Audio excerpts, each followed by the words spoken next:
சங்கீதம் 2வது அதிகாரம் 8ஆம் வசனத்தையும் மத்தேயு 7ஆம் அதிகாரம் 7ஆம் வசனத்தையும் வாசிக்கலாம். என்னை கேளும், அப்பொழுது ஜாதிகளை உமக்கு சுதந்திரமாகவும் பூமியின் எல்லைகளை உமக்கு சொந்தமாகவும் கொடுப்பேன். கிறிஸ்துவை குறித்து சொல்லப்பட்ட தீர்க்கதரிசன வசனத்தில் இங்க சொல்லப்பட்டிருக்கிறது, என்னை கேளும், ஜாதிகளை உமக்கு சுதந்திரமாகவும் பூமியின் எல்லைகளை சொந்தமாகவும் கொடுப்பேன். இதை அப்படியே நமக்கு அப்ளை பண்ணிக்கொள்ளுங்க.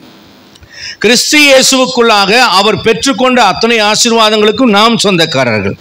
ஆபிரகாம் மூலியமாய் விசுவாச மார்க்கத்தாருக்கு எப்படி ஆசீர்வாதங்கள் சொந்தமோ, இயேசு கிறிஸ்துவின் மூலியமாக வரக்கூடிய அத்தனை ஆசீர்வாதங்களும் உங்களுக்கும் எனக்கும் சொந்தமானது. 2வது வசனத்தை படிக்கலாம்.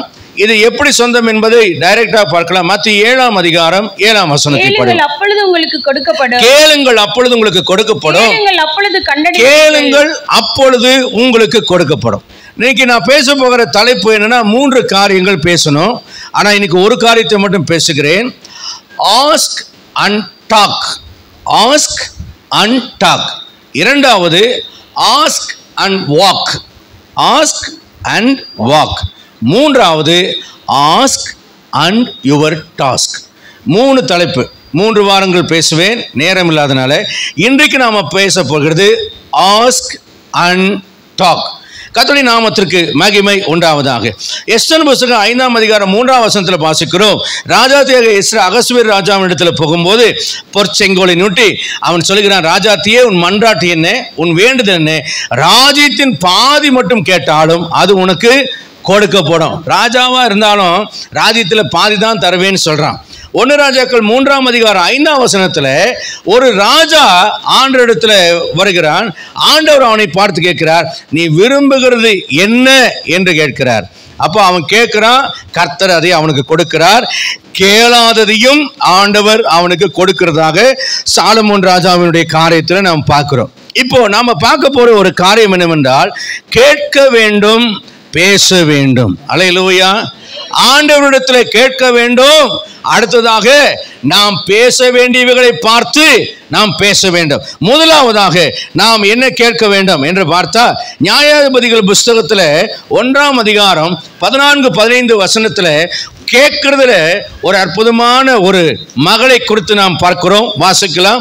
நியாயாதிபதிகளின் புஸ்தகம் 1ஆம் அதிகாரம் 14-15 வசனங்கள். அவள் புறப்படுகையில் தகப்பனிடத்தில் ஒரு வயல்வெளியை கேட்க வேண்டும் என்று, அவள் புறப்படுகையில் தன் தகப்பனிடத்தில் ஒரு வயல்வெளியை கேட்க வேண்டும் என்று அவனிடத்தில் உத்தரவு பெற்றுக்கொண்டு, தன் கணவனிடத்தில் உத்தரவு பெற்றுக்கொண்டு மேலிருந்து இறங்கினாள்.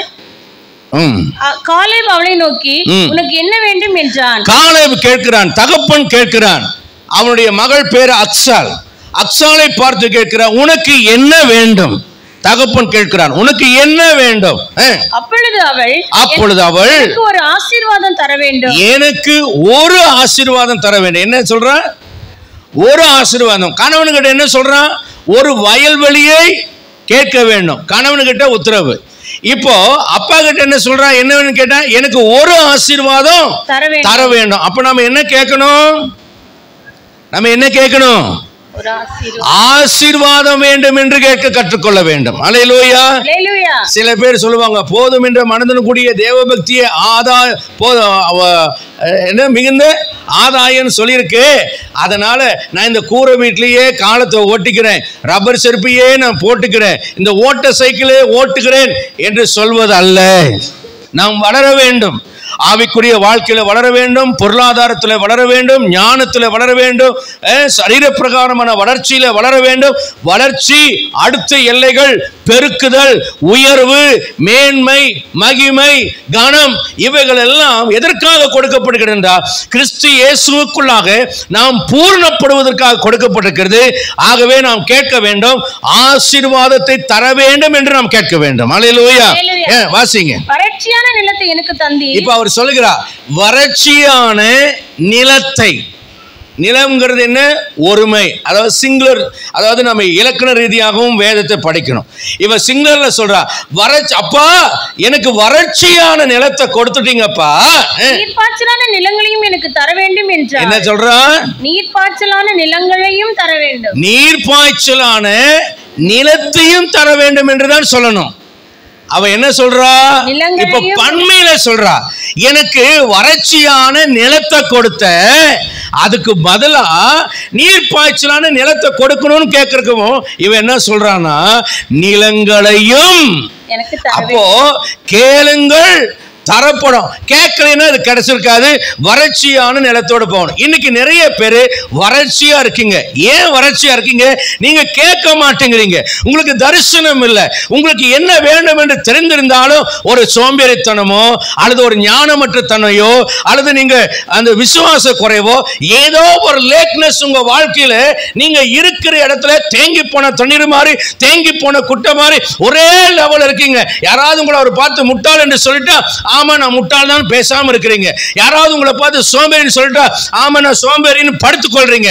அப்படி அல்ல, மனித வார்த்தைகளும் மனித கணிப்புகளும் உங்களுடைய வாழ்க்கையின் மேலே ஆதிக்கம் செலுத்தக்கூடாது. மாறாக ஒரு புரட்சி செய்ய வேண்டும். என்ன செய்ய வேண்டும்? புரட்சி செய்ய வேண்டும். அதாவது எல்லாரும் போற வழியின்படி நான் போகிறேன், எல்லாரும் செய்யற மாதிரியே செய்யறேன் என்று அல்ல. நான் ஏன் இப்படி செய்யக்கூடாது, நான் ஏன் இப்படி பேசக்கூடாது, நான் ஏன் இப்படி நடக்கக்கூடாது, நான் ஏன் ஆசீர்வதிக்கப்படக்கூடாது என்று நீங்கள் பேச வேண்டும். ஆமென். அல்லேலூயா. எங்க பாஸ்டர் நீ ஷூ போடக்கூடாதுன்னு சொன்னார். நான் நினைச்சேன் ஏன் நான் ஷூ போடக்கூடாது. அப்புறம் சொல்லிட்டு ஒரே மாசத்துல எங்க பாஸ்டர் மூணார் போகும்போது அவர் ஷூ போட்டு வந்தார். நான் அவருடைய ஷூவையே பார்த்துட்டு வந்தேன். அவர் அதை மறந்துட்டாரு, ஆனா நான் மறக்கல. ஏன் அப்படின்னா சொன்னதை கேட்கறக்கூடிய ஒரு ஆள் இல்ல, சொன்னதுக்கு மேல செய்யணும். என்ன பார்த்து சொன்னார், உசேன் இங்க பாரு பாய் இப்படிதான் போடணும் அப்படின்னு சின்ன சின்ன பாய் சைட்ல மட்டும் நீட்ட பாய் இது வாங்கி கொடுத்தாரு. நான் பார்த்தேன் நேரா இந்த பாயை போடணுங்கிறாரு. ஒவ்வொரு பாயும் யூ ஷேப் இருக்கு. இப்படி யூ போட்டு இது அலாலையா விலை இருக்கு வருது, இது சரி வராது. நான் சொன்னேன் பாயெல்லாம் மாத்திரலாம் அப்படின்னு. ஏன் இந்த பாய்க்கு என்னன்னு கேட்டார். இந்த பாய் கோணப்பாய், எத்தனை நேரம் போட்டாலும் இந்த கோணப்பாய் கோணையா தான் இருக்கும். நீங்க நேரா போடணும்னு நினைக்கிறீங்க, நேரா போடணும்னு நினைச்சுன்னா ரோல் பாய் வாங்கணும், அது கிடைக்காதப்பா அப்படின்னாரு. இல்ல நான் போய் வாங்கிட்டு வரேன்னு அவர் சொன்னாருங்கிறதுக்காக நான் செய்யல, அவர் சொன்னதுக்கு மேல நான் செஞ்சேன்.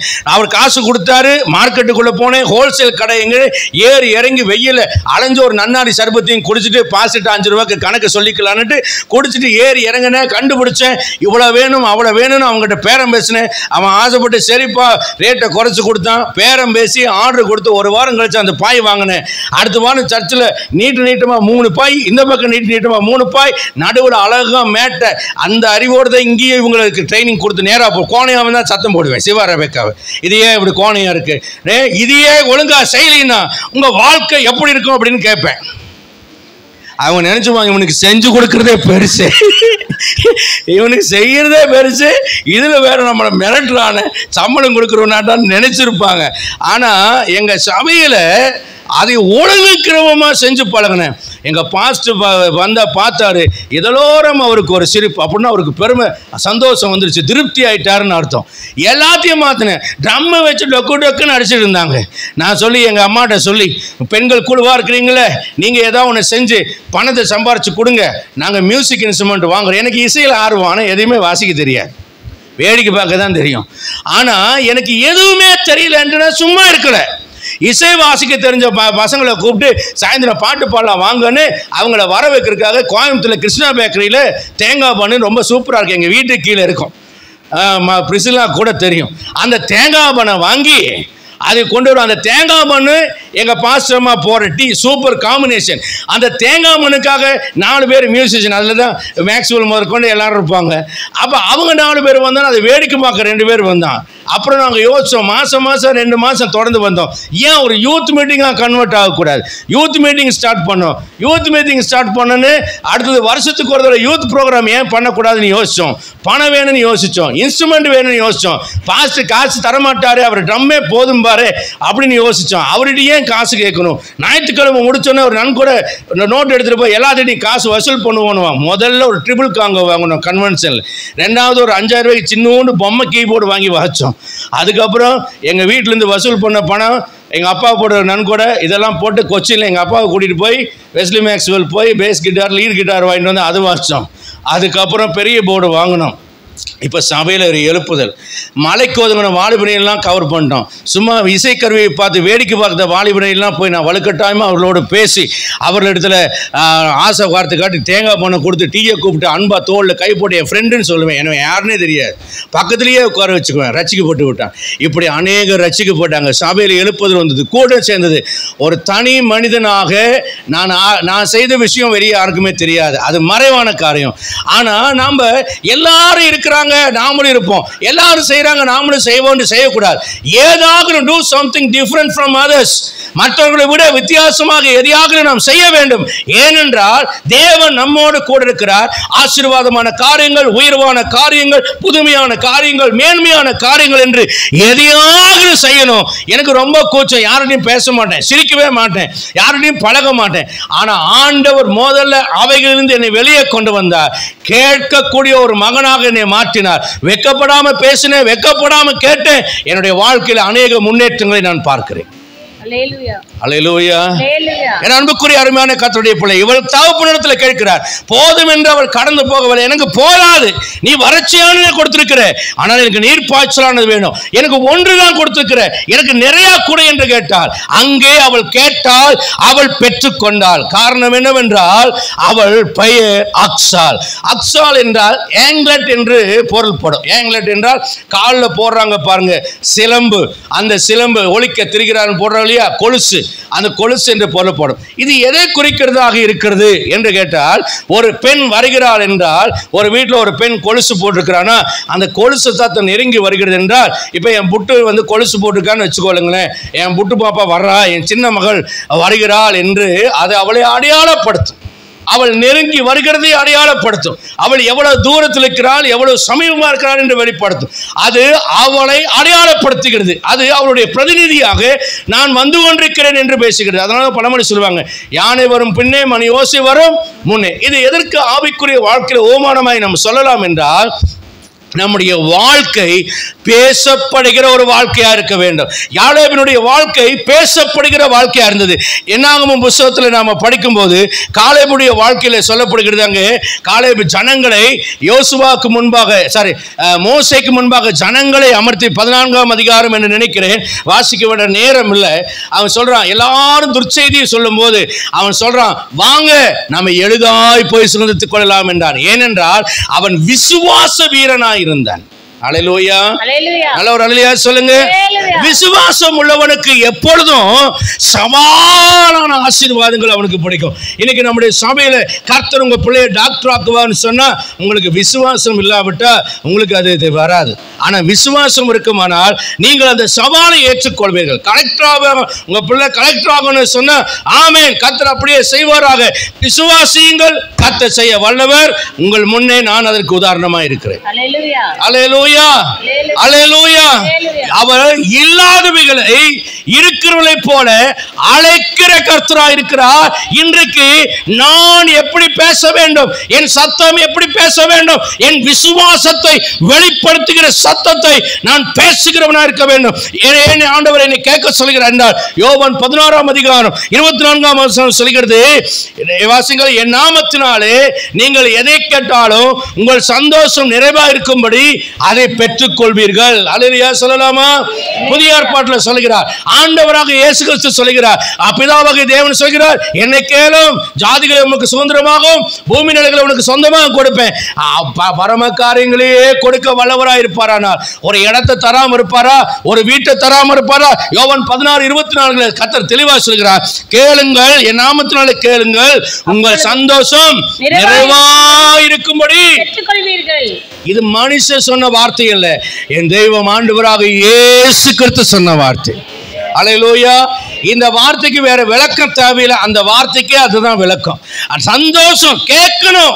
இன்னைக்கு நாம கேட்க மாட்டேங்கிறோம். இன்னைக்கு எனக்கு சந்தோஷம் இல்லை, என் வாழ்க்கையில முறுமுறுப்பு, என் வாழ்க்கையில குறைவு, என் வாழ்க்கையில பிரச்சனை, என் வாழ்க்கையில மன அழுத்தம், என் வாழ்க்கையில மனசோர்வு என்று சொல்லாதிருங்கள்.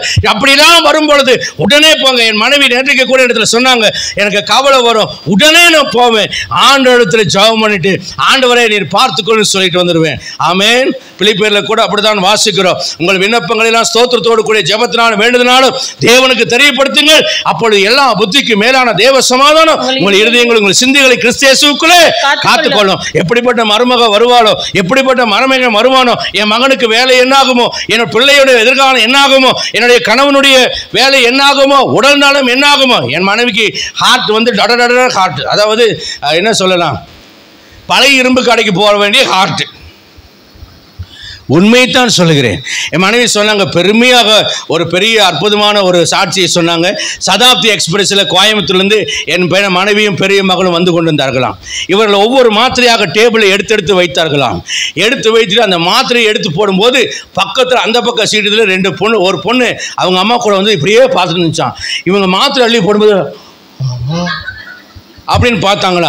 அவங்களுடைய கின்னஸ் ரெக்கார்ட் சாதனையை என்னிடத்தில் பகிர்ந்து கொண்டார்கள். இது வந்து உங்களுக்கு என்ன தெரிகிறது, பழைய இரும்பு கடைக்கு போக வேண்டிய ஹார்ட்டை வைத்துக்கொண்டு எவ்வளவு தைரியமாக அவங்க பேசுவார்கள்டா. உங்களுக்கு நல்ல ஹார்ட் தானே கொடுத்துருக்காங்க, ஏன் நீங்க நல்லா சந்தோஷமா ஒரு அல்லேலூயா சொல்லக்கூடாது? அல்லேலூயா. கவலைப்படாதீங்க, எத்தனை ரிப்பேர் ஆனாலும் ஆண்டவர் சரி பண்றதுக்கு அவர் வல்லவரா இருக்கிறார். அல்லேலூயா. நான் பழைய இருதயத்தை எடுத்து போட்டு புதிய இருதயத்தை கொடுப்பேன்னு பைபிள் தான் படிச்சிருக்கிறேன். அதை என் மகன் செஞ்சுட்டு வந்திருக்கேன். ஹல்லேலூயா. ஆண்டவர் எல்லாம் தீர்க்க தரிசனமாக எழுதி வைத்திருக்கிறார். எல்லா பழசையும் தூக்கி போட்டுட்டு ஆண்டவர் எல்லாவற்றையும் புதிதாக்க வல்லவரா இருக்கிறார். ஆகவே திடமானதா தைரியமா, ஆண்டவரே நான் உம்மிடத்துல கிளைம் பண்ணுகிறேன், உம்மிடத்துல கேட்கிறேன், நீர் என்னை ஆசீர்வாதத்தால் போகவிட. யாக்கோபு ஜெபிக்கிறான், நீ என்னை ஆசீர்வாதத்தால் உம்மை விடேன் ஆண்டவரே. ஹல்லேலூயா. நல்ல கோயம்புத்தூர் மாப்பிள்ளையா கற்கணும் அப்படின்னு கேட்கணும். என்ன நான் சொல்றது, கேளுங்கள் தரப்படும், ஆமென், தட்டுங்கள் திறக்கப்படும். கர்த்தர் வல்லவர். அல்லேலூயா. பெரிய காரியங்களை செய்வார். பெருசா பார்த்து கேட்கணும். எனக்கு பொறுத்த வரைக்கும் உன்னால இது எது முடியாதுன்னு சொல்லிட்டாங்கன்னா ஏன் முடியாது, அடுத்த கேள்வி என்னன்னா ஏன் முடியாது, அவதான். ஏன்னா தேவனால எல்லாம் கூடும், அப்படின்னா அவரை விசுவாசிக்கிற என்னாலும் எல்லாம் கூடும். கொத்தனார் வேலை செய்கிற பையனுக்கு அசிஸ்டண்ட்டாக என்னை அனுப்பிச்சி விட்டார் எங்கள் பாஸ்டர். அவன் 6வது படிச்சுவேன், ஒழுங்காக பேசவும் தெரியாது, பிக் பேக்கெட்டாக இருந்துட்டு ஏமாத்து வேறு வழியாக இருந்துட்டு வந்துவேன். ஒரு சர்ச்சு கட்டுறதுக்கு என்னையும் அவனும் அனுப்பி விட்டுட்டார். வெயிலில் போய் வேலை செய்கிறோம். அவன் சொன்னான், உசேன் பிரதர், நீங்கள் வசனத்தில் வல்லவராக இருக்கலாம், எனக்கு முன்னால் பெரிய ஊழியக்காரராக இருக்கலாம், ஆனால் இங்கே நான் தான் தலைவர், நான் தான் வேலை சொல்வேன். நான் சொல்கிற வேலையெல்லாம் கல் எடுனா கல் எடுக்கணும், மண் எடுனா மண் எடுக்கணும், களவெடுக்கணும் களவெடுக்கணுங்கிறான். நான் இருந்த சபை அந்த மாதிரி சபை. வேறு அவள் ஒழுங்காக செய்யணும்னு ஊழியத்துக்கு லாய்க்கலன்னு துரத்தி விட்ருவாங்க. அப்போ நான் கலவையெல்லாம் கலந்து கொடுத்து பார்த்தேன். எனக்கு இவன்கிட்ட கீழே இவன் படுற பாடு எனக்கு தாங்கவே முடியல. நான் ஒன்று முடிவு பண்ணேன், இவன் என்னடா இப்படி சவால் விடுறான், 6வது படித்த இவனால் இந்த கொத்தனார் வேலை செய்ய முடியும்னா, நாம் இவ்வளோ படித்து போட்டு வந்திருக்கிறோம், நம்மளால் ஏண்டா முடியாது? ஹாக்கியில் பந்து அந்த உருட்டு உருட்டிட்டு வந்திருக்கோம், கால்பந்தில் அந்த உருட்டு உருட்டிட்டு வந்திருக்கிறோம், நம்மளால் எல்லாம் முடியும்னு ஒரு இதில் வந்திருக்கோம், இவங்கிட்ட வந்து நம்ம நிற்கிறோமேன்னு யோசித்தேன். அவன் லஞ்ச் டைம் போகும்போது அவன் கொத்தனார் கரண்டி எடுத்து பூசி பார்த்தேன், கல்லை வச்சு பார்த்தேன். அப்புறம் சீக்கிரமாக வேலை முடிக்கணும்னு ஒரு சொல்லுவான். அவன் சோர்வாகி போயிட்டான், ஒருத்தாளா செயற்கு சோர்வாயிட்டான். எப்பா நீ கஷ்டப்படுறிய, நான் கொஞ்சம் உதவி செய்யட்டுமானாரா, உங்களுக்கு தெரியாது ஆனால் நான் சொல்கிற மாதிரி செய்யுங்கண்ணா. 2 நாள் அவன் சொல்கிற மாதிரி கேட்குற மாதிரி நடிச்சுட்டு இப்போ என்னென்ன நுணுக்கோன்னு பார்த்துக்கிட்டேன். அவன் சரி பண்ணுறதுல அவன் தான் வந்து பண்ணுவான், என்ன பண்ண விட மாட்டான், ஏன்னா நுணுக்கம் தெரிஞ்சிடுமே. அவன் எப்படிலாம் கையாட்டுறான் காலாட்டுறான்னு பார்த்துக்கிட்டு 3வது நாள் நான் களத்தில் இறங்கினேன். 1 வாரத்தில் அவன் கூட போட்டி போட்டேன். 3வது வாரம் 21வது நாள் அவன் கூட போட்டி போட்டு அவனை ஜெயிச்சிட்டேன். என்ன சொல்ல வரேன்னா, நீங்கள் ஆர்வம் உள்ளவங்களாக இருந்தீங்கன்னா வெற்றியாளராக மாறுவீர்கள்.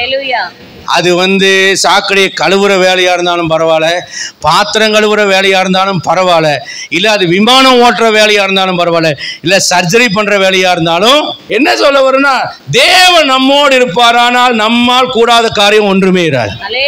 அல்லேலூயா. ஆண்டவர் சொல்ல, என்னை விசுவாசிக்கிறவன் என்னிலும், உங்கள் பிள்ளையை பார்த்து சொல்ல, நான் உனக்கு அப்பேன், என்னதான் இருந்தாலும் என்ன உன்னால் பீட் பண்ண முடியாதுன்னு சொல்லாதீங்க. அல்லேலூயா. நமக்கு ஒரு ஈகோ, என் பிள்ளை என்ன தாண்டிடக்கூடாது. அப்புறம் அவனை பார்த்து சொல்லுது, முன்னேற முடியாத முட்டா பையில அப்படின்னு அவனை பார்த்து என்ன பண்ண வேண்டியது, திட்ட வேண்டியது. நாம் என்ன சொல்லணும், நான் வாளா இருந்தேன்டா நீ தலையாய் மாறுவாய், நான் கீழா இருந்தேன்டா நீ மேலாய் வருவாய். என் பிள்ளைகளை பார்த்து நான் அப்படி தான் சொல்லுவேன். எனக்கு சின்ன வயசில் டாக்டர் ஆகணும்னு ஆசை இருந்துச்சு. ஒரு அண்ணன் டாக்டருக்கு பிராமணனை படிப்பாங்க பக்கத்து வீட்டில், அவரையே பார்த்து அவர் மண்டியோடலாம் எடுத்து காலெலும்புலாம் வச்சுருப்பார். அதெல்லாம் அந்த மொட்டை தலையெல்லாம் தடவி பார்ப்பேன், எப்படா நாம் இந்த மாதிரி டாக்டர் ஆகலான்னு. அதுக்கப்புறம் ஒரு வார பத்திரிக்கை ஒன்று படித்தேன் பாருங்கள், அதில் பைலட்டை பற்றி படித்தோன்னே பைலட் ஆகணும்னு ஆசை வந்துச்சு. அப்புறம் ஒன்று டாக்டரு இல்லைன்னா பைலட்டு, இது ரெண்டுமே இல்லாமல் ஆண்டவர் என்ன பண்ணார், பைலட்லேருந்து பி எடுத்து டாக்டர்லேருந்து ஆர் எடுத்து என்னை பாஸ்டர் ஆக்கிட்டார். எனக்கு ரொம்ப நாளாக ஏக்கம், டாக்டரும் ஆக முடியல, பைலட்டும் ஆக முடியல. இப்போ ஒரு ஆசை நிறைவேறிடுச்சு, இன்னொரு ஆசையும் நிறைவேறணும் விசுவாசிக்கிறேன். அல்லேலூயா.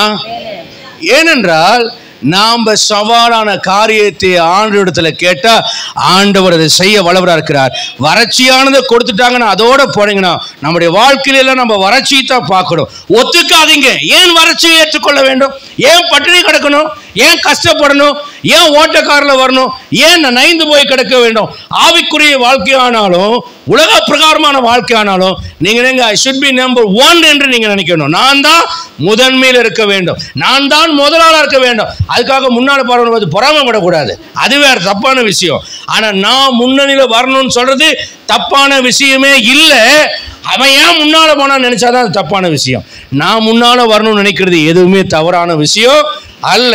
கேட்க கத்துக்கொள்ளுங்க. ஆண்டவர் சொல்றார் யோவான் 14ஆம் அதிகாரம் 13ஆம் 14ஆம் வசனத்துல அவர் கேட்கிற, நீங்கள் என் நாமத்தினாலே எதை கேட்பீர்களோ அதை செய்வேன். வாக்கு கொடுக்கிறார், செய்வேன். அடுத்தது 14ஆம் அதிகாரம் 14ஆம் வசனத்துல அவர் சொல்றாரு, என்ன பாஸ்டர் எதை கேட்டாலும் செய்வாரா? நம்ம ஆளுக்கு இறக்க முடுக்கான ஆட்கள் பிரசங்கத்தை கேட்டேன், ஆண்டவர்கிட்ட நான் அது வேணும் கேட்பேன், எது வேணும் கேட்பேன், அவர் செய்வாரா? அங்க வசனம் சொல்லிக்கிறது பாருங்க, என் நாமத்தினாலே நீங்கள் எதை கேட்டாலும் அதை நான் செய்வேன். அல்லேலூயா. பழைய சர்ச்சில் பார்த்தீங்கன்னா என் மனைவிக்கு லங்ஸ் பிரச்சனை வர்றதுக்கு காரணம் பழைய சர்ச்சு. கரெக்டாக புல்பீட்டுக்கு நேராக தான் ஓட்டையில் ஒழுகும். அதுக்கு முன்னால் ஒரு கூரை சர்ச்சு, அங்கேயும் புல்பீட்டுக்கு நேராக தான் ஓட்டை ஒழுகும். இங்கே பாருங்க புல்பீட்டுக்கு நேராக என்ன இருக்கு. நாங்கள் அந்த கூரை சர்ச்சே போதும்னு நினைக்கல. அதுக்கு முன்னால் ஒரு வீட்டில் நடத்திட்டு இருந்தோம், அதே போதும்னு நினைக்கல. ஆண்டு இடத்துல ஜெபம் பண்ணிட்டு இருந்தோம். அந்த பழைய சர்ச்சில் கேட்பேன், ஆண்டவரே இந்த ஏஸ்பஸ் சர்ச்சில் எத்தனை நாளைக்கு என் காலத்தை ஓட்டுவது, மாற்ற மாட்டீங்களா? அங்கே அணில் வந்து கூடு கட்டி பின்னால் ஸ்க்ரீன் போட்டிருப்போம், அணில் வந்து அதில் கூடு கட்டி அந்த உற்சாகநாதத்தோட அந்த டஸ்ட்னால என் மனைவிக்கு லங்ஸ் அலர்ஜி வந்து 1500 mg அமாக்சிலின் கார்பனேட் சாப்பிட்ற அளவுக்கு அவங்களுடைய வாழ்க்கையில் லங்ஸ் இன்ஃபெக்ஷன் வந்துருச்சு. ஜெபம் பண்ணிகிட்டே இருந்தேன். கர்த்தர் சொன்னார், இங்கே சபையை கட்டுவேன்னு சொன்னார். இன்றைக்கு நீங்கள் உட்கார்ந்துட்டு நான் சொன்ன வார்த்தைகளை மெய்யாகவே நிறைவேறுகிறது பார்க்குறீங்க. அவருடைய நாமத்தினாலே எதை கேட்டாலும் அதை நான் செய்வேன் என்று சுஜில் பால் சொல்லவில்லை, இயேசு கிறிஸ்து தாமே சொன்னார். அல்லேலூயா சொல்லலாமா? அப்போ இதுக்கு சில காரியங்களை நீங்கள் ஒன்று கண்டுபிடிக்கணும். என்னன்னா மத்தேயு 7:11 சொல்றாரு, பொல்லாதவர்களாகிய நீங்க உங்க பிள்ளைகளுக்கு நல்ல ஈவுகளை கொடுக்க தெரிந்திருக்கும் போது பரமபிதா நன்மையானவைகளை கொடுப்பது அதிக நிச்சயமா. நாம் இது பழைய ஏற்பாடுன்னு சொல்லி ஒதுக்கிட்டு போக முடியாது. புதிய ஏற்பாட்டுல இயேசு தாமே சொன்ன வார்த்தை. அல்லேலூயா. நல்ல ஈவுகள், நன்மையான எந்த ஈவும் பூர்ணமான எந்த வரமும் ஜோதியிலும் பிதாவின் இடத்துல இறங்கி வரும். அதனாலதான் நான் ஆண்டவர்கிட்ட கேட்கிறேன், ஆண்டவரே என் மகளுக்கு நான் திருமணம் செய்யும் போது என் மருமக பொண்ணு பார்க்க வரும்போது எனக்கு காணிக்கை கொடுக்கணும்னு ஜெபம் பண்ணிட்டு இருக்கு. என் மனைவி சொன்னாங்க, ஐயோ ஆனாலும் உனக்கு பேராசையா அப்படின்னா. அப்படி ஒத்தையிலெல்லாம் பேச மாட்டாங்க. அவர் சொன்னாங்க, மாமா உங்களுக்கு ஆனாலும் இந்த குசும்புலாம் ஆகக்கூடாது, கோயம்புத்தூர் குசும்பு உங்களுக்கு ரொம்ப தான் இருக்குது. எவன் வந்து அப்படி இளிச்சுவாய் மாப்பிள்ளை வருவா? நான் சொன்னேன், இளிச்சுவாய் மாப்பிள்ளைன்னு சொல்லாத, தேவன் தருகிற அதிசயமான அற்புதமான எனக்கென்று என் விண்ணப்பத்தினாலேயே உருவான ஒரு மாப்பிள்ளை. ஏன்னா நான் 17ஆம் வயசு இருக்கும்போது இருந்து என் மனைவிக்காக நான் ஜெபம் பண்ணுறேன். சரிங்களா? அதே போல் என் பிள்ளை பிறந்த போது என் மருமகனுக்காக ஜெபம் பண்ணிட்டேன். ஒருவேளை பையனாக இருந்ததுன்னா மருமகளுக்கு, இப்போ மருமகளுக்கும் ஜெபம் பண்ணுறேன், மருமகனுக்கும் ஜெபம் பண்ணுறேன். கர்த்தர் ஏற்ற காலத்தில் தருவார். அப்புறம் இன்னொரு பெரிய பேராசை, என் மருமகன் வந்து எனக்கு நல்ல காரை வாங்கி தருவார். இப்போ மருமகன் ஒருவேளை பிரசங்கத்தை கேட்குறாருன்னு வச்சுங்க, அவர் சொல்லுவார், மாமா உங்கள் பேர்லேயே லோன் போட்டு உங்களுக்கு எடுத்து கொடுத்துற மாதம் டியூ மட்டும் கரெக்டாக கட்டுறீங்க, நான் ஜாமீன் போட்டுறேன் மாமான்னு சொல்லிட்டு நினச்சிருப்பார். விசுவாசங்க உலகத்தில் நடக்கிற மாதிரி நடக்கக்கூடாது, வித்தியாசமாக நடக்கணும். என் வாழ்க்கையில நடக்க செய்ய வல்லவரா இருக்கிறார். ரைட். இப்போ ஆஸ்க் அண்ட் டாக். இப்போ நான் கேட்கிற ஆண்டவரிடத்துல ஆசீர்வாதம் வேணும்னு கேட்டுட்டேன். ஆனால் என் வார்த்தைகள் எப்படி இருக்க வேண்டும், என் பேச்சுகள் எப்படி இருக்க வேண்டும் என்றால் இதுதான் இப்போ பிரசங்கம். இதுதான் இப்போ நீங்க கவனிக்கணும். என் பேச்சு எப்படி இருக்க வேண்டும், என் கால் சிலம்பு எப்படி ஒலிக்க வேண்டும். அந்த கால் சிலம்பின் ஒலி என்பது என்ன, நான் என்ன பேசுகிறேன், எதை குறித்து பேசுகிறேன், எப்படி பேசுகிறேன் என்பதுதான் இந்த பேச்சு. இந்த பேச்சை குறித்து படிக்கலாம். 1 பேதுரு 3ஆம் அதிகாரம் 9-11 வசனங்களை வாசிப்போம். 9, 10, 11 வசனம். 4 காரியங்களை வேகமாக சொல்லி வாசிக்கிறேன். முதலாவது காரியமாக, சாபமா பேசாதே, யாரையும் சாபமா பேசாதே, ஆசீர்வாதமா பேசுங்கிறார். வாசிக்கலாம் அந்த வசனத்தை. 1 பேதுரு 3. உதாசனத்துக்கு உதாசனத்தை பாருங்க. முதல்ல நீங்க ஆசீர்வாதம் வேணும்னா தீமைக்கு தீமை செய்யாதீங்க. உங்களை மதிக்காதவங்களை நான் மதிக்க மாட்டேன்னு சொல்லாதீங்க. அதற்கு பதிலாக நீங்கள் ஆசீர்வாதத்தை சுதந்திரத்துக் கொள்ளும்படி அழைக்கப்பட்டவர்கள். அல்லேலூயா சொல்லுங்க பார்க்கலாம். நான் சபிக்கப்படும்படி அழைக்கப்படவில்லை, வேதனைப்படும்படி அழைக்கப்படவில்லை, வியாதினால கஷ்டப்படும்படி அழைக்கப்படவில்லை, இல்லாமினாலே வறுமைக்கு பிறந்தவனா இருக்கும்படி என்னை அழைக்கவில்லை ஆண்டவர். அல்லேலூயா. நல்லவர் அல்லேலூயா சொல்லுங்க. சில பேர் எப்ப பார்த்தாலும் வறுமையை குறித்து மேன்மை பாராட்டுவார்கள். கேட்டா செழிப்பின் உபதேசத்தை பேசாது என்று சொல்வார்கள். அப்படி அல்ல. இயேசுவுக்குள் சகல ஆசீர்வாதங்களை கர்த்தர் எனக்கு பூரணப்படுத்தி இருக்கிறார். அல்லேலூயா, அல்லேலூயா. அப்ப நான் ஆசீர்வாதத்தை சுதந்திரிக்கும்படி கிறிஸ்து இயேசுவின் மூலமாக நான் அழைக்கப்பட்டிருக்கிறேன் என்று அறிந்து, இந்த அறிவோடு கூட நாம் என்ன செய்ய வேண்டுமாம், ஆசீர்வதிக்க வேண்டும். சில பேர் சொல்லுவாங்க, நானும் அந்த தவறை செஞ்சிட்டேன், நான் செத்தனா நீங்களாம் தெருவில் தான் நிற்பீங்க. அது ஒரு பெருமை. வறுமைக்கு பிறந்தவங்க பேசுற பேச்சு அது. நான் செத்தா நீங்களாம் தெருவில் ஐயப்பா, அது யாருக்கு கேவலம்? இப்ப நான் சொல்றேன் பாருங்க, நான் ஊழியக்காரனா இருக்கிற வரைக்கும் நீங்களாம் பொழைச்சிங்க, நான் ஊழியக்காரனா இல்லாவிட்டால் இந்த சபை இருக்காது, நீங்களும் இங்க இருக்க மாட்டீங்க, ஒன்றுமே இருக்காது அப்படின்னு நான் சொல்றேன்னு வச்சுக்கொள்ளுங்க. ஊழியத்துக்கு தகுதி இல்லைன்னு அர்த்தம். அல்லேலூயா. நிறைய பெற்றோர், நிறைய கணவன்மார், நிறைய மனைவிமார் வீட்டில் தங்களை பெரிய ஆளா காமிக்கிறதுக்கு என்ன செய்வாங்க, நான் செத்துருவேன், அதுக்கப்புறம் பாரு நீங்களா என்ன நாய்படா பாடுபடுவீங்க. நான் அதை உணர்ந்தேன். என் மனைவி சொன்னாங்க, ஏங்க இப்படி தான் ஒருத்தங்க சொன்னாங்க, செத்தாங்க, இப்போ அந்த வீடு பார்த்தீங்களா எப்படி இருக்கு அப்படின்னு சொல்ல. எங்கள் தாத்தா அவர் இறக்குறதுக்கு முன்னால் சொல்லுவார், நான் வெள்ளிக்கிழமை தான் சாமேன், இந்த ஊரில் ஒரு ஈ காக்கா கூட இருக்காது. நான் ரொம்ப நாள் அதை பெருமையாக நினச்சிருந்தேன். எங்கள் தாத்தா எவ்வளோ பெரிய ஆள், அவர் சொன்னார் செத்தார், ஒரு ஈ காக்கா கூட அந்த ஊரில் இல்லையே அப்படின்னு நான் நினச்சிருந்தேன். அப்புறம் தான் நினச்சேன், அட இது செய்கிறது தப்பு. யாக்கோபு கடைசி காலத்தை கூப்பிட்டு கடைசி காலத்தை உங்களுக்கு நேருறதை சொல்லுவேன்னு அவன் ஆசையாக வந்தான். ரூபனை பார்த்து இந்த சாபம் நீ மேன்மையடைய மாட்டேன்னா, லேவியும் சிமியோன்னு பார்த்தீங்கன்னா கொலைகார பாவிகளா, ஆலோசனை ஒளிஞ்சு போகட்டும், உன்னை பிரிஞ்சு போக பண்ணுவேன்னா. ஆனால் கர்த்தர் பார்த்தார், இவனை ஆசீர்வாதம் போட சொன்ன இவனெல்லாம் சாபம் போடுற பயில இருக்கான், இவனுக்கு ஆசீர்வாதம் வேணும், இனி ஆசீர்வாதத்தோட பாகவிடேன்னு சொல்லிட்டு அழுது ஆசீர்வாதம் வாங்கிட்டு தம் புள்ளிகளை சவிச்சு விட்டான் பாரு. நோவாவை பார்த்தாரு ஆண்டவர், இவனாவது ஆசீர்வாதத்தை தருவான். நோவாவோட பேர் என்ன தெரியுமா, இவன் தேவன் சபித்த பூமியிலே நம்மை இளைப்பாற பண்ணுவான் என்று சொல்லி அவனுக்கு நோவான்னு பேர் கொடுத்தாங்க. என்னவா, தேவன் சபித்த பூமியிலே இளைப்பாற பண்ணுவான். ஆனா எல்லாத்தையும் அழிச்சு நோவா சந்ததி மத்திய பத்திரமா ஆண்டரை காப்பாத்தி, நான் நினைக்கிறேன் ஆண்டரை காலர் உயர்த்திட்டு அப்பாடா ஒரு பெரிய வேலை செஞ்சு முடிச்சுட்டேன், இனி நோவா வேலையை பார்த்துக்குவாங்கும் போது இவன் தண்ணியை போட்டுட்டு இவன் கிடக்கிறான். அவன் வந்து பார்த்துட்டு காணாம போய் அவனுக்கு என்ன பண்ணுறதுன்னு தெரியல, புதுசாக தானே பார்க்குறான். இந்த மாதிரி அப்போ முன்ன பின்ன கடந்ததுலேயே இப்போ ஒரு மாதிரியா கிடக்குறானே, எப்பா வாங்கன்னு கூப்பிட்டு வந்து அந்த பாவத்துக்கு ஏய் என்ன பண்ணுன, எல்லா நிர்வாணத்தை வெளிப்படுத்தினியா, இந்த அப்படி சாபம். ஆனால் இவன் பேர் என்னங்க, தேவன் சபித்த பூமியில இளைப்பாற பண்ணுவான். ஆனால் இவன் செஞ்ச காரியம் என்ன, சாபத்தை நீக்கிறதுக்காக கொடான கோடி உயிரிலாம் அழிச்சு சுத்தம் பண்ண பூமியை இப்போ என்ன பண்ணுறான், இந்த சாபம்னு இவன் கொண்டு தான் நம்பணுமே மோசம் போய்க்கிட்டான். ஆண்டு பார்த்தாரு, இவனெல்லாம் ஆசீர்வதிக்க மாட்டான், இந்த அப்பங்காரன் ஆசீர்வதிக்க மாட்டான், இந்த அம்மாக்காரி ஆசீர்வதிக்க மாட்டான். பார்த்தார் ஆண்டவர், நானே உன்னை ஆசீர்வதிக்கிறேன்னு தேவ மனுஷனாக மோசேவை அழைத்து அவனுக்கு 80 வருஷம் ட்ரைனிங் கொடுத்து வாடா அப்பான்னு கூப்பிட்டு 40 வருஷம் அரண்மனை, 40 வருஷம் லொங்கோன்னு ஆடுக்கு பின்னாலும் வனாந்திரம் எல்லாம் அலைய விட்டானே. இவர் பக்குவமாக வந்து நம்ம லாய்க்கில்ல ஆண்டவரே அப்படிங்கும் போது இதுதான்ப்பா தேவை. எவன் ஒருத்தன் என்னால் முடியாதுங்கிறானோ அவனை வச்சு தான் நான் எதையும் செய்வேன்னு கூப்பிட்டுட்டு வந்து சொல்கிறாரு. கடைசி காலத்தில் மோசே நீ சாக போகிற, நீ ஆசீர்வாதம் போடுங்கும் போது சிமியோனு லேவியை கூப்பிட்டு லேவியை பார்த்து அவன் ஆசீர்வதிக்கிறான். ஊரீம் தும்மீம் என்பவைகள் இந்த லேவியின் வசமாக இருப்பதாக. தகப்பனால் சபிக்கப்பட்ட அந்த லேவி அந்த கோத்திரங்கள் 11 கோத்திரங்களையும் ஆசீர்வதிக்கிற ஒரு ஆசீர்வதிக்கப்பட்ட மனுஷனாக தேவ மனுஷனால் ஆசீர்வதிக்கப்பட்டான். அல்லேலூயா, அல்லேலூயா. மனிதன் சபிப்பான், உன் தாய் சபிக்கலாம், உன் தகப்பன் சபிக்கலாம், ஆனால் தேவன் உன்னை ஒரு நாள் சபிக்க மாட்டார். ஏனென்றால் ஒரு மனிதனும் சபிக்கப்படுவதை அவர் விரும்புவதில்லை. அவர் நமக்காக சாபமாய் மாறினார், நம்மை ஆசீர்வதிப்பதற்காக. அல்லேலூயா. எனக்கு சபிக்கிற ஊழியக்காரங்க எனக்கு உடன்பாடே கிடையாது. ஏனென்றால் சாபத்தை ஆசீர்வாதமாய் மாற்றுவதற்கு தான் உன்னை அழைத்தார். பிழையாம் சபிக்கிறதுக்காக வந்தான். தேவன் வழியில் அவனுக்கு கொண்டு விடுவார். ராஸ்கோல் படவா, எச்சரிக்கையாரு, யாரை சபிக்க பார்க்கிறேன்னு மிரட்டி வைத்தார். அவன் கண்டு கொண்டான், இவர்கள் ஆசீர்வதிக்கப்பட்டவர்கள், அந்த ஆசீர்வாதத்தை என்னால் திருப்ப முடியாது. அல்லேலூயா. கர்த்தர் உங்களை ஆசீர்வதிக்கும்படி அழைக்க வைத்திருக்கிறார், உயர்த்தும்படி அழைத்திருக்கிறார், தலையாயிருக்கும்படி அழைத்திருக்கிறார். உங்கள் பிள்ளையை பார்த்தால் ஒரு ராஜாவாக நீங்கள் பார்க்க வேண்டும். அல்லேலூயா. அதுக்காக அவன் காலில் போய் உழுகணுங்கிற அவசியம் எல்லாம் இல்லை. அதையும் கவனத்திலே கொள்ள வேண்டும். அதுக்காக உங்களுக்கு வேலைக்காரன் டே கூப்பிடுற ராஸ்கல் என்ன பண்ணிட்டு இருக்கிறாங்க அப்படின்னு என்ன செய்யக்கூடாது. சில பேர் பிள்ளைகளை கெட்ட வார்த்தையில் பேசுவார்கள். அந்த மவனே இந்த மவனே.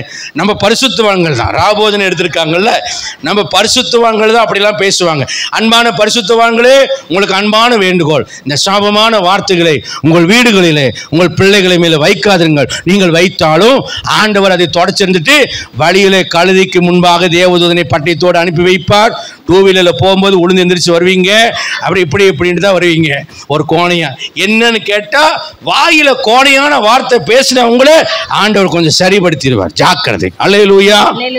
இன்னும் ஒரு மாதிரியா முழிக்கிறீங்க, வெளியே வாட பாத்துக்கிறீங்களா?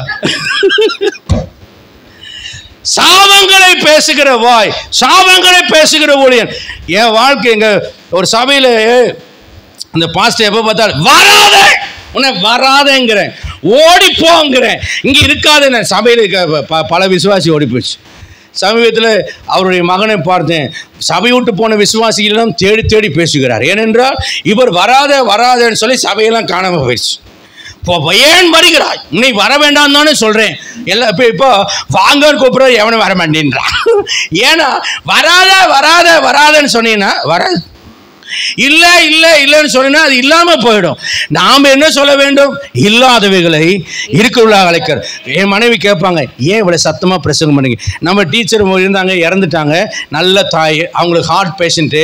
அவங்களுக்கு நான் வெறுக்குன்னு கத்துறதுனால அவங்களுக்கு ஹார்ட் பயமா இருக்கும் போல. அவங்க சொல்லுவாங்க, ஏன் தான் இப்படி கத்து பேசுறீங்களோ, உங்களுக்கு உடம்பு வீணாய் போயிடாதா? நான் நினைச்சேன் ரொம்ப நாள் அவங்க ரொம்ப அக்கறை, உண்மையாக அவங்களுக்கு அக்கறை இருக்கு. அப்புறம் அவங்களை ஹார்ட் அட்டாக் கூட்டு போனது சின்ன சத்தம் கூட அவங்களுக்கு பயமா இருக்குன்னு புரிஞ்சுட்டேன். அவங்க சொல்லுவாங்க, ஏன் இப்படி கத்தி நீங்க என்ன செய்யாதீங்க பாஸ்டர், பேசாதீங்க. நான் ஒன்று புரிந்து கொள்ளுங்க, இல்லாதவைகளை இருக்கிறவங்கள அழைக்கிற கர்த்தர். அந்த வசனத்தை நான் படித்ததுக்கு அப்புறம் நான் 60 பேர் 100 பேர் இப்படிப்பட்ட விசுவாசிகளுக்கு பேசுறதுக்காக பிரசங்கத்தை ரெடி பண்ண மாட்டேன். இப்போ நான் யோசிச்சுக்குவேன், எனக்கு முன்னால 1500 விசுவாசிகள் இருக்கிறார்கள். எல்லாரும் என்னையே என்ன பேசுறேன்னு பார்த்துட்டு இருக்காங்க. அப்படி பிரசங்கத்தை எடுத்துக்கொண்டு அதனாலதான் இவ்வளவு சத்தமா பேசு. அல்லேலூயா. ஏதோ 100 பேருக்கு 200 பேருக்கு பேசுறதுக்காக பிரசங்கம் எடுக்கிறது இல்லை, 1000 பேர் இருப்பதாக நினைத்துதான் பிரசங்கம் எடுக்கிறேன். ஆமென். இல்ல 900 பேர் இல்ல, 8000 பேர் 800 பேர் இல்ல. ஆனால் நான் பேசுகிறது என்னன்னா, இல்லாதவர்களை பார்த்து நான் பேசுறேன். ஒரு தடவை பழைய சர்ச்சில் பாயெல்லாம் காணியா போய் ஒரு 3 ஆண் குழந்தைங்க, ஒரு சில பெண்கள் தான் உட்கார்ந்தாங்க. எனக்கு ரொம்ப சோர்ந்து போயிடுச்சு. வந்த பிரசங்கத்தை மூடி வச்சுட்டு அப்படியே உட்காந்து ஆண்டவர் சொன்னார், நீ வெறும் பாயை பார்க்காத, அங்கே உட்கார வேண்டிய பிள்ளைகளுக்கான தேவதூதர்கள் நிற்கிறார்கள் என்று சொன்னார். அதுக்கப்புறம் ஆண்டவர் சொன்னார், போய் ஜெபம் பண்ணு. அந்த பாய்களில் நடந்து நடந்து நடந்து ஜெபம் பண்ணுவேன். இன்னைக்கு பாருங்க, சபையை கர்த்தர் நிறைத்திருக்கிறார். அல்லேலூயா. இல்லாதவைகளை இருக்கிறவர்களாக பேச கற்றுக்கொள்ளுங்கள். முதலாவது, நீங்கள் ஆசீர்வாதத்தை குறித்து பேச வேண்டும், சாபத்தை குறித்து பேசக்கூடாது, கள்ளம் கபடங்களை குறித்து பேசக்கூடாது. முதலாவது நீங்க எப்படிப்பட்டவர்களா பேசணும், அந்த வசனத்துல சொல்றாரு. அடுத்த வசனத்துல 1 பேதுரு ஜீவனை விரும்பி காண வேண்டும் என்று இருக்கிறார். இப்ப நீங்க ஆசீர்வாதத்தை விரும்புறீங்களா? நல்ல நாளை பார்க்கணுமா? பொல்லாப்புக்கு நாவையும் கபடத்துக்கு உதவிகளையும் விலக்கி காத்துக்கொள்ளுங்க. ஏன்னா சங்கீதத்துல சொல்லப்படுகிற ஒரு வசனம் இருக்கிறது, அவங்க வாங்க தங்கள் வாயினால் ஆசீர்வதித்து உள்ளத்துல சபிக்கிறார்களா.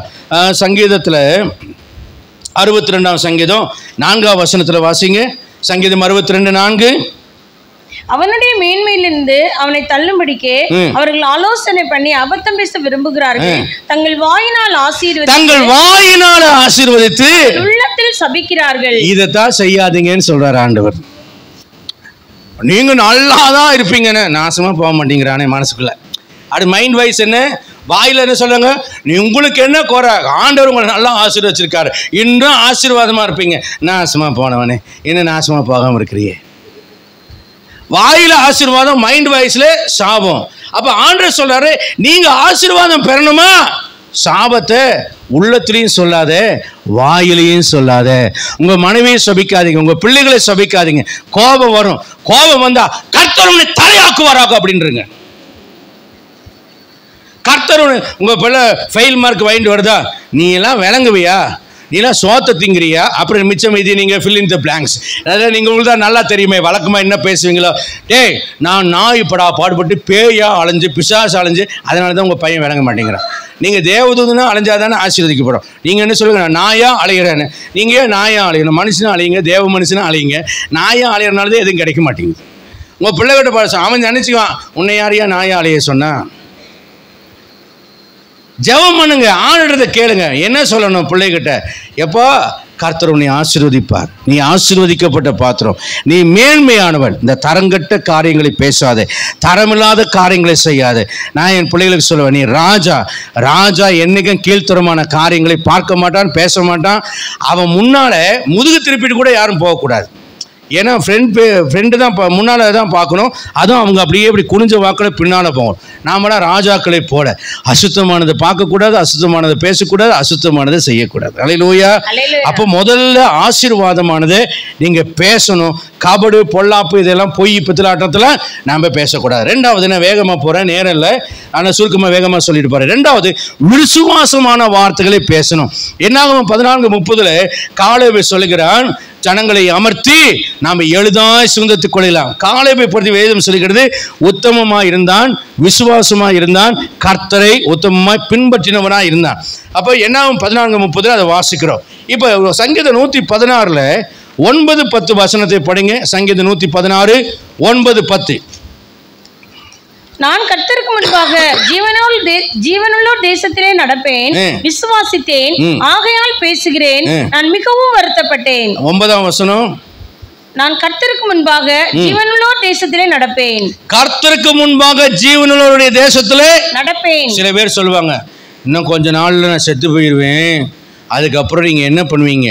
சில மனைவிமாருக்கு, வேலை பொழப்பு இல்லாத மனைவிமார் கேட்குற கேள்வி என்னன்னா, எங்க சொல்லுமா, நான் செத்து போயிட்டா நீங்கள் வேறு கல்யாணம் பண்ணிடுவீங்களா?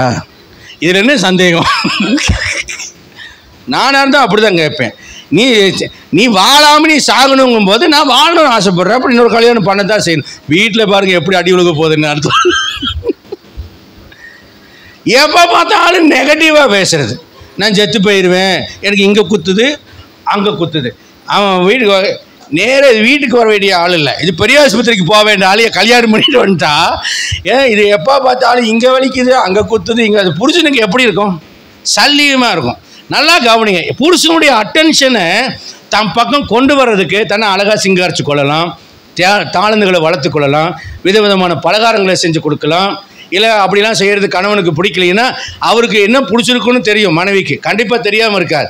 அவருக்கு பிடிச்சதே செய்யலாம், செஞ்சு வாழ்க்கையை சந்தோஷமாக பார்க்கலாம். ஆனால் எப்போ பார்த்தாலும் சாப்பிட்றேன் போகிறேன் ஆக்சிடெண்ட் ஆகுறேன் அது இதுன்னு பேசிகிட்டே இருந்தால் போய் செத்து ஒரு இவ்வளோ நாளாக சொல்லிட்டு இருக்கிற அவன் கேட்பான், எனக்கு ஒரு சந்தேகம்னா.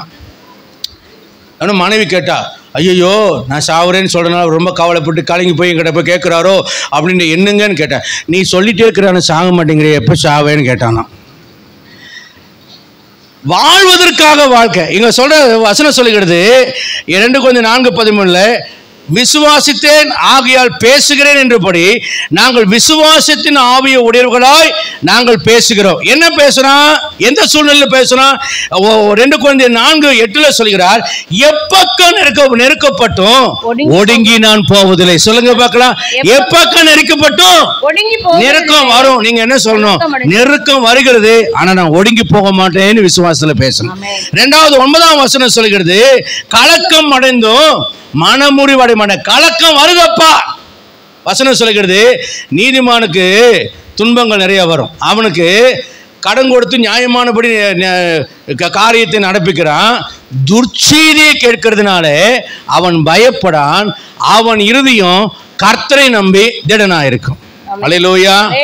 என்னங்க உங்க பையன் போன வண்டி, டூர் போன வண்டி ஆக்சிடென்ட் ஆயிடுச்சா மலையில அப்படின்னு கேட்டோன்னு கலக்கமான செய்தி வருகிறது. ஆனா மனமுறிவடைய மாட்டான். என் பிள்ளையை கர்த்தர் காப்பாற்றுவார், என் பிள்ளையை நிமித்தம் காப்பாற்றுவார். என் மகள் சொன்னாங்க, எக்ஸாம் முடிச்சுட்டு வந்துட்டு, அப்பா எப்படி அரியர் சுழுகாமல் நீங்கள் எல்லாரும் பாஸ் பண்ணுறீங்க அப்படின்னு எங்கள் மேடம் கேட்குதுப்பா. எல்லா வருஷத்துலேயும் எல்லாருலேயும் அந்த 5 பேரில் யாரையாவது 2 பேரை ஒருத்தரையாவது என்ன பண்ணுவாங்களாம், ஃபெயில் பண்ணுவாங்களாம். அப்படி இருக்குதாமாப்பா ரூல்ஸு. நாங்கள் ஃபஸ்ட் இயரும் பாஸ் பண்ணிட்டோம், செகண்ட் இயரும் பாஸ் பண்ணிட்டோம், என்ன பண்ண போகிறாங்கன்னு தெரியலன்னு நான் சொன்னேன், நீ தேவனுடைய பிள்ளையாக இருக்கிறனால உன் நிமித்தம் உன் கூட இருக்கிற அத்தனை பிள்ளைகளும் பாஸ் பண்ணுவாங்கன்னு உன் பிரின்சிபலை கூப்பிட்டு சொன்னாராம். எல்லா இயர்லேயும் எல்லா இதுலேயும் 1-2 பேர் ஃபெயிலாக இருக்காங்க, நீங்கள் மட்டும்தான் first year second year third இயர்னு 3 வருஷத்துலேயும் எல்லாருமே பாஸ் பண்ணியிருக்கிறாங்கன்னு சொன்னாராம். ஆண்டவர் சொல்லுகிறார், எகிப்திற்கு வந்த வியாதியில் ஒன்றும் வராது, எகிப்திற்கும் இஸ்ரவேலருக்கும் வித்தியாசத்தை காண்பிப்பேன் என்று சொல்லிக்கிறார். விசுவாசம் உள்ளவங்களா இருங்க. என் பிள்ளைய நிமித்தம், என் நிமித்தம், தேவனுடைய நாமத்தின் நிமித்தம் கர்த்தர் என்னை நடத்துவான்னு விசுவாசமா சொல்ல கற்றுக்கொள்ளுங்க. துன்பப்பட்டாலும், கைவிடப்படுவதில்லை, தள்ளப்பட்டாலும் மடிந்து போகிறதுல சங்கீதம் 118:17 சொல்கிறது, நான் சாகாமல், இந்த வசனத்தை குறித்துக் கொள்ளுங்க, நான் சாகாமல் பிழைத்திருந்து கர்த்தருடைய செய்களை விவரிப்பேன். 1 சாமுவேல் புத்தகம் 17ஆம் அதிகாரத்தில் 45-46 பெலிஸ்தியன் கோலியாத் சொல்கிறான், வாடா உன் உடம்பை பிடிச்சு கை காலெல்லாம் ஆகாயத்து பறவைகளுக்கு கொடுக்குறாங்க போது அவன் சொல்றான், நீ நீதித்த இஸ்ரவேல் சேனையின் தேவனின் ராணுவங்களின் சேனையின் தேவனாய் கர்த்தருடைய நாமத்தினால் வருகிறேன், இன்றைக்கு உன் தலையை உன்னை விட்டு வாங்குவேன் என்று விசுவாசத்தில் சொன்னான். கர்த்தர் அவனை ஒப்பு கொடுத்தார். சகரியா 4ஆம் அதிகாரம் 6-7 வசனங்களை நாம வாசிக்கும் போது அங்கே வாசிக்கிறோம், பலத்தினாலும் அல்ல பராக்கிரமத்தினாலும் அல்ல தேவனுடைய ஆவியினாலும் ஆகும் என்று சொல்லிட்டு அவர் சொல்றாரு, பெரிய பர்வதமே நீ ஏமாத்திரம் செருபாபேலுக்கு முன் சம்பவமே, பெரிய கடன்கள் நிற்கிறதா, பெரிய பிரச்சனைகளுக்கு முன்பாக நிற்கிறதா, பெரிய போராட்டங்களுக்கு முன்பாக நிற்கிறதா, நிறைய மனமுறிவோடு நெருக்கங்களுக்கு மத்தியில் வாழ்கிறீர்களா, கர்த்தர் சொல்கிறார், அந்த கடன் என்கிற பர்வதம், அந்த பிரச்சனை என்கிற பர்வதம், தொந்தரவு கொடுக்கிற உயரதிகாரம் என்கிற பர்வதம், பிரச்சனையாக நிற்கிற ராட்சசனாக இருக்கிற கோலியாத்தா நிற்கிற அசுத்த அந்தகார வலிமையுடைய பர்வதம், இயேசுவின் நாமத்தினாலே விசுவாசத்தோடு அவைகளை பார்த்து பேசுங்கள். மத்தேயு 17ஆம் அதிகாரம் 20ஆம் வசனம் சொல்கிறது, விசுவாசத்தோடு கடுகுவதை விசுவாசத்தோடு இந்த மலையை பார்த்து பெயர்ந்து சமுத்திரத்தில் போய் விழு என்றால் அது விழுகும். விசுவாசமாய் பேசணும். முதல்ல ஆசீர்வாதமா பேசணும், இரண்டாவது விசுவாசமா பேசணும். உங்க சிலம்பு விசுவாசமாய் பேச வேண்டும், உங்க சிலம்பு ஆசீர்வாதமாய் பேசணும். மூன்றாவதாக அதிகாரத்தோடு பேச வேண்டும். யோசுவா 10ஆம் அதிகாரம் 12-14 வரைக்கும் நம்ம படிக்கும் போது அங்கே யுத்தத்தில் ஜெயம் எடுத்து சத்துருக்களிடத்தில் பழிவாங்க வரைக்கும், சூரியனே நீ கிபியோன் மேலும், சந்திரனே நீ ஆயிலான் பள்ளத்தாக்கின் மேலும் நில் என்று அவன் சொன்னான். கர்த்தரிடத்தில் முதலாவதாக அவன் பேசினான் என்று எழுதப்பட்டிருக்கிறது. கர்த்தரிடத்தில் பேசி சூரியனுக்கும் சந்திரனுக்கும் அதிகாரத்தோடு கட்டளையிட்டார். யார் ஒருவர் தேவனோடு பேசுகிற மக்களா இருக்கிறார்களோ, தேவனிடத்தில் ஜெபிக்கிற மக்களா இருக்கிறார்களோ, தேவனுக்கு முன்பாக முழங்கால் படிக்கிற மக்களா இருக்கிறார்களோ, கர்த்தர் அவர்களை பார்த்து சொல்லுவார், நீ அதிகாரத்தோடு உனக்கு எதிராக நிற்கிறவர்களை பார்த்து பேசுவாயாக. அல்லேலூயா. நீங்க என்னப்படி பேசணும்? சூரியனா இருந்தாலும் சரி, சந்திரனா இருந்தாலும் சரி, அதிகாரத்தோடு பேசுங்க. சில நேரத்தில் ரொம்ப வெயில் அடிக்கும் மழையில், நான் ஊழியம் செய்கிற நாட்களில் அப்போ சொல்லுவேன், ஆண்டவரே ஒரு மேகத்தை அனுப்பக்கூடாதா அப்படிமே. ஆனால் நீங்கள் நம்ப மாட்டீங்க, நான் போய் தேவனுக்காக பொய் சாட்சி சொல்லலை, எனக்காக கர்த்தர் மேகத்தை அனுப்புவேன். நான் ஆகாய தீர்க்கதரிசன புத்தகத்தை படிச்சுட்டு அதில் சொல்லப்படுது, அன்றைக்கி பிரசங்கம் பண்ணுறேன், எல்லா விசுவாசிகள் இருக்காங்க, அவிசுவாசிலும் வந்து மலையில் ஐயா ஒரு ஜெபம் பண்ணுங்கிறாங்க. அப்போ நான் சொன்னேன், நீங்கள் மலையில் ஏறி போய் மரங்களை கொண்டு வந்து எனக்கு ஆலயத்தை கட்டுங்கள், நான் உங்களுக்கு மலையை தருவேன்னு சொல்லி அந்த பிரசங்கத்தை சொல்லிட்டு, இன்னைக்கு காட்டுக்கு போய் எல்லாம் மரத்தை வெட்டிட்டு வந்தீங்கன்னா உனக்கு மலையை தருவார் ஆண்டவர்னு சொல்கிறேன். அப்போ அன்றைக்கி மதியானமே எல்லாரும் சாப்பிட்டுட்டு எல்லாரும் என் கூட அருவாள் எடுத்துகிட்டு வந்துட்டாங்க, என்னையும் கூட கூட்டிகிட்டு போனாங்க காட்டுக்கு. காட்டுக்குள்ளே போய் மலையை வெட்டிட்டு இருக்கும்போது, நான் தங்கிக்கிற வீட்டுக்காரர் பேர் வந்து குள்ளன். அவர் தான் அந்த ஊரில் பெரிய பணக்காரர். அவர் தான் எனக்கு இலவசமாக வீடு கொடுத்துருக்கார். ஆனால் அவர் விசுவாசி இல்லை, அவர் இந்து கடவுளை தான் கும்பிடுவார். அப்போ அவர் சொல்கிறார், ஐயா ஊரில் பாருங்க மழையா பெய்யுது அப்படின்னாரு. அது மே மாதம், நல்லா பார்த்துங்க, அது மே மாதம், மழையே இல்லை, குடிக்கிறதுக்கு கூட தண்ணி இல்லை. அப்போ எல்லாரும் பார்த்துட்டு மரத்து மேலே ஏறின்னு பார்த்து, ஆமையோ மழை பெய்தையோ அப்படின்னா. நான் விசுவாசத்தோடு கர்த்தருடைய வார்த்தையை சொல்லிட்டு வரேன். கர்த்தர் அந்த வார்த்தையை கனம் பண்ணினார். ஊருக்குள்ள மழை பெஞ்சது. அத்தனை பேர் செஞ்சு உடனே ஒரு மாசத்துல கோயில் கட்டி கொடுத்துட்டாங்க. நான் பொய் சாட்சி சொல்லலைங்க, நடந்த சாட்சி. அங்கே ஊழியக்காரர் சாம்பிள் இருக்கிறார், அவர்கிட்ட வேணா ஃபோன் நம்பர் தரேன், ஃபோன் பண்ணி கேட்டுக் கொடுங்க. கர்த்தர் தம்முடைய வார்த்தைகளை உறுதிப்படுத்துகிறவர். அதிகாரத்தோடு பேசுங்கள். சூரியனை பார்த்து அதிகாரத்தோடு பேசினா அது நடந்தது. நீதிமொழிகள் 18ஆம் அதிகாரம் 21ஆம் வசனம் சொல்கிறது, ஜீவனும் மரணம் நாவின் அதிகாரத்தில் இருக்கிறது. அதை விரும்பினீங்கன்னா அந்த கனியை புசிப்பீங்க. அதிகாரத்தை கர்த்தர் நாவில கொடுத்திருக்கிறார், அதை பயன்படுத்துங்க. வார்த்தையினால் சிருஷ்டித்தவர் உங்களை ஆசீர்வதிக்க வல்லவராக இருக்கிறார். அல்லேலூயா, அல்லேலூயா. நோய்களை நீக்க அதிகாரம் கொடுத்திருக்கிறார். பிசாசுகளை துரத்த அதிகாரம் கொடுத்திருக்கிறார். சத்துருவின் சகல வல்லமையை மேற்கொள்ள அதிகாரம் கொடுத்திருக்கிறார். நாம் தேவ பிள்ளைகளாகும்படி அதிகாரம் கொடுத்திருக்கிறார். ஆமென். 4வது சொல்லி நான் முடிக்கிறேன் வேகமாக. அப்போஸ்தலர் 18ஆம் அதிகாரம் 9ஆம் வசனம் சொல்றார், பவுலே நீ பயப்படாமல் பேசு என்று அவனை பார்த்து சொல்றார். மௌனமாயிராதே, பயப்படாமல் பேசு. ஏசாயா 51:7 சொல்கிறது, மனுஷனுடைய நிந்தனைக்கு பயப்படாதே, மனுஷனுக்கு பயப்படாதே என்று சொல்கிறார். எப்பொழுது நமக்கு பயம் இல்லாமல் போகும் என்றால் 2 காரியம். முதலாவது ஒரு காரியம் என்னவென்றால், 1 யோவான் 3ஆம் அதிகாரம் 20-21 சொல்கிறது, நம்முடைய இருதயம் நம்மை குற்றவாளிகள் என்று தீர்க்காதிருந்தால் நாம் தைரியம் உள்ளவர்களாக இருப்போம். ஆமென். அப்ப ஒன்றை தெரிந்து கொள்ளுங்க, தேவனோடு நாம ஒரு ஒப்புரவாகுதலை வைத்துக் கொண்டு தேவனுக்கு பிரியமாக நம்ம வாழ்ந்தா நமக்கு தைரியம் கிடைக்கும். எப்படி நம்முடைய இருதயம் குற்றவாளியா தீர்க்காம இருக்கணும் அப்படின்னா, எபிரேயர் 10:20 சொல்கிறது, அவருடைய ரத்தத்தினாலே நமக்கு தைரியம் உண்டாகிறது. எபிரேயர் 4:16 சொல்கிறது, கிருபாசனத்து அன்றைக்கு நம்ம தைரியமா செல்லலாம். எதனால் என்றால் இயேசு கிறிஸ்துவின் ரத்தம் நம்முடைய பாவங்களெல்லாம் நீக்கி நம்மை சுத்திகரித்திருக்கிறது. ஆமென். அப்ப இயேசுவின் ரத்தத்தினால சுத்திகரிக்கப்பட்டவராக இருந்தால் தைரியம் வரும், இருதயம் உங்களை குற்றமாய் தீர்க்காது. இரண்டாவது எப்படி தைரியம் வரும் என்றால், எபிரேயருக்கு எழுதின நிருபம் 13ஆம் அதிகாரம் 5-6 வசனங்களை படிப்போம். எபிரேயர் 13, பணாசை இல்லாதவர்களாய் நடந்து உங்களுக்கு இருக்கிறவைகள் போதும் என்று எண்ணுங்கள். பாருங்க, பணாசையில் வேண்டாம், இருக்கிறது போதும் என்ன, ஆனா நான் உன்னை விட்டு விலகுவதும் இல்லை, உன்னை கைவிடுகிறதும் இல்லை என்று அவர் சொல்லுகிறார். அப்போ தைரியம் எதனால வருகிறது? கர்த்தர் என்னோடு இருக்கிறார் என்பதனால தைரியம் வருகிறது. அப்போ நம்ம எதை பேசினாலும் பயப்படாம பேச கத்துக்கொள்ளணும். ஆமென். நல்ல ஒரு அல்லேலூயா சொல்லுங்க, உற்சாகமா அல்லேலூயா சொல்லுங்க. பெரிய காரியங்களை இன்ஜினியர்கிட்ட கேட்டேன், எவ்வளோ எஸ்டிமேஷன் வரும் சர்ச்சு கட்டுறதுக்கு? இத்தனை லட்சம் வரும்னாரு. அப்போது எனக்கு ஒரு அசாதியத்தை எனக்கு கர்த்தர் பார்த்துக்கொள்வார், ஒத்த பைசா இல்லைங்க, கர்த்தர் பார்த்துக்கொள்வார் என்று சொல்லிட்டு என் மனைவி கேட்டேன், என்ன மாமா செய்ய போகிறீங்க? நான் சொன்னேன், அதெல்லாம் கர்த்தர் தருவார். சரியாக ஒரு வாரம் தரக்கு இன்ஜினியர் ஃபோன் பண்ணி கேட்குறார், சார் நம்ம தொடங்கிடலாமா சார் அப்படின்னு கேட்குறார். தொடங்கிடலாம், பணம் ரெடியாக இருக்கா சார்? ரெடியாக இருக்குது. 6 லட்சம் வேணும். 2 வாரத்துக்கு முன்னால் சரியாக இடம் விற்க கர்த்தர் உதவி செய்தார். கரெக்டாக 6 லட்சம் ரூபாய் இன்ஜினியர்கிட்ட அட்வான்ஸ் கொடுக்க உதவி செய்தார். தைரியமாக இருங்க, எவ்வளோ பெரிய தேவையாக இருக்கட்டும், பயப்படாதீங்க. ஏனென்றால் நான் உன்னை விட்டு விலகுவதும் இல்லை, உன்னை கைவிடுவதில்லை என்று சொல்லியிருக்கிறார். நம்முடைய சத்தம் எப்படிப்பட்ட சத்தமாக இருக்கணும்? ஆசீர்வாதத்தின் சத்தமாக இருக்கணும், விசுவாசத்தின் சத்தமாக இருக்க வேண்டும். அல்லேலூயா. இப்படி நம்ம சத்தத்தை விடும் பொழுதுதான் தேவன் நம்மை ஆசீர்வதிக்க வல்லவராக இருக்கிறார். அல்லேலூயா. பயப்படாதபடிக்கு, நம்முடைய இருதயம் கலங்காதபடிக்கு நாம் என்ன செய்ய வேண்டும்னா கர்த்தரை மகிமைப்படுத்த வேண்டும். அது மாத்திரம் இல்லை, ஆண்டவரிடத்தில் கேட்கணும், ஆண்டவரே என்னுடைய தேவைகளை நீங்கள் சந்திங்க. இப்போ இருக்கிற நிலைமை போதும் என்ற மனதுடன் கூடிய தேவபக்தி ஆதாயம் என்று எழுதப்பட்டிருக்கிறது. ஆனால் யாபேசு ஜெபிக்கிறான், ஆண்டவரே தீங்கு என்னை துக்கப்படுத்தக்கூடாது, என் எல்லையை பெரிதாக்க வேண்டும். இவைகளெல்லாம் ஏன் எழுதப்பட்டிருக்கிறது என்றால் தேவனுடைய ஆசீர்வாதம் பெரியது. ஆசீர்வதிக்கப்பட்டவர்கள் தேவன் ராஜ்யத்தில் தேவை. ஏனென்றால் தேவையுள்ள மக்களுக்கு நாம் பயன்படுத்தப்படுவதற்காக, ஊழியர்களாக தம்முடைய கரத்தில் எடுப்பதற்காக தேவன் உங்களை ஆசீர்வதிக்க விரும்புகிறார். இன்றைக்கு கேளுங்க, வறட்சி வேண்டாம் ஆண்டவரே, எனக்கு நீர் பாய்ச்சலான நிலங்கள் எனக்கு தேவை. முழங்கால் படிட்டு ஜெபிப்போம்.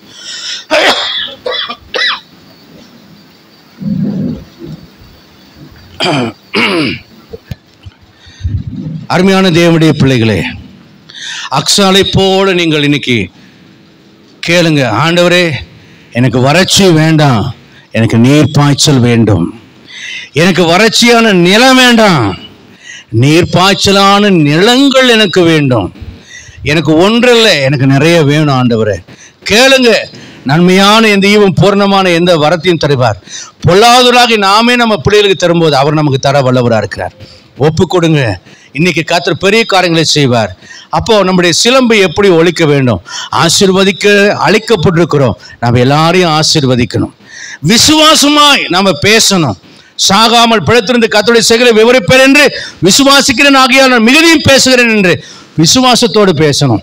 அடுத்ததாக, எப்பேற்பட்ட பெரிய காரியங்கள் நமக்கு முன்னால் நின்றாலும் அதிகாரத்தோடு நம்ம பேச வேண்டும். இயேசுவை போல, யோசுவாவை போல.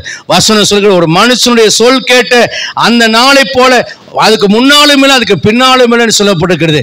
சூரியன் சந்திரனை நிறுத்துகிற அளவுக்கு கர்த்தர் நம்முடைய வார்த்தைகளை கேட்க அவர் வல்லமையுள்ளவராக இருக்கிறார். என் நாமத்தினால் எதையும் கேட்கல, கேளுங்கள் என்று கர்த்தர் சொல்லுகிறார். சந்தோஷம் நிறைவாக இருக்குங்கிறார். அடுத்தது சொல்றாரு, பயப்படாம தைரியமாக பேசுங்கள். ஆண்டவரை கொடுத்து மகிமைப்படுத்துங்க. மனுஷர் முன்பாக என்னை அறிக்கை பண்ணுகிறேன், பரலோகத்துக்கு தூதருக்கு முன்பாக அறிக்கை பண்ணுவேன் இருக்கிறார். இந்த காரியங்கள் உங்களுடைய வாழ்க்கைக்குள்ள கடந்து வரும்படி உங்க வாழ்க்கையை நீங்க டியூன் பண்ணுங்க. ஆண்டவரே, இன்னைக்கு கேட்ட வார்த்தையின்படி என் இருதயம், என் வார்த்தை, என் சிந்தை, என் தரிசனம், என்னுடைய டாஸ்க் எல்லாமே இப்படி மாறணும். ஆண்டவரே, இன்னைக்கு நான் பேசுறது எல்லாம் ஆண்டவரே, நான் கேட்கறதெல்லாம் நான் பேசணும். ஆண்டவரே, கேட்கறதெல்லாம் ஆசீர்வாதமா பேசணும், கேட்கறதெல்லாம் விசுவாசமா பேசணும், கேட்கறதையெல்லாம் அதிகாரத்தோடு பேசணும், கேட்கறதையெல்லாம் பயம் இல்லாம நான் பேசணும். ஆமென். கர்த்தங்களோடு இருப்பாராக. பரிசுத்தமான பிதாவே, தேவ சமூகத்தை எங்களை அர்ப்பணம் செய்கிறோம்.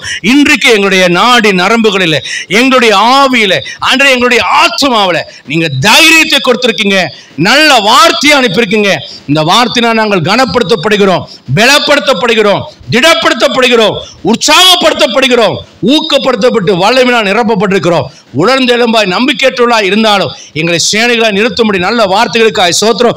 இந்த வார்த்தைகளினால் நாங்கள் பராக்கிரமம் செய்ய எங்களுக்கு கிருபை தாங்க. ஆண்டவரே, எங்களை ஒரு பெரிய சேனையாய் நிறுத்துங்க.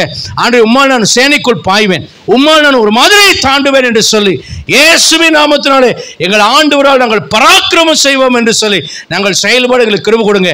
பயங்கர பராக்கிரமசாலியாக கர்த்தர் எங்களோடு இருப்பதற்காக நன்றி, எங்களை விட்டு விலகாமல் இருப்பதற்காக நன்றி. ஆகவே நாங்கள் இனி ஆசீர்வாதத்தை பேசுவோம், அதை விசுவாசத்தோடு பேசுவோம், அதை அதிகாரத்தோடு பேசுவோம். அது மாத்திரமல்ல, அதை பயப்படாமல் எல்லா மனுஷருக்கு முன்பாக பேசுவோம். ஆண்டவரே, அதுக்கு எங்களை பலப்படுத்துவீராக, திடப்படுத்துவீராக, ஆசீர்வதிப்பீராக. இங்க இருக்கிற ஒவ்வொரு பிள்ளைகளுடைய வாழ்க்கையிலும் ஆண்டவரே, எதிர்பாராத ஆச்சரியமான மாற்றங்களும் முன்னேற்றங்களும் ஆசீர்வாதங்களும் உண்டாகட்டும். தடைகள் தகர்ந்து போகட்டும், அற்புதங்கள் நடக்கட்டும், அதிசயம் நடக்கட்டும். கர்த்தர் பெரிய காரியங்களை செய்து நாமத்தை மகிமைப்படுத்தும் ரட்சகராம் இயேசுவின் நாமத்தில் நிற்கிற நல்ல பிதாவே, ஆத்துமாவே கர்த்தரை ஸ்தோத்திரி.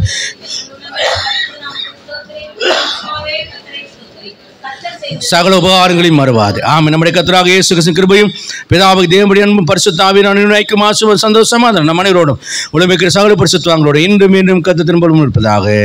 அல்லேலூயா. கர்த்தர் உங்களை ஆசீர்வதித்து தம்முடைய வார்த்தையின்படியே உயர்த்தி கனப்படுத்துவாராக. ஆமென்.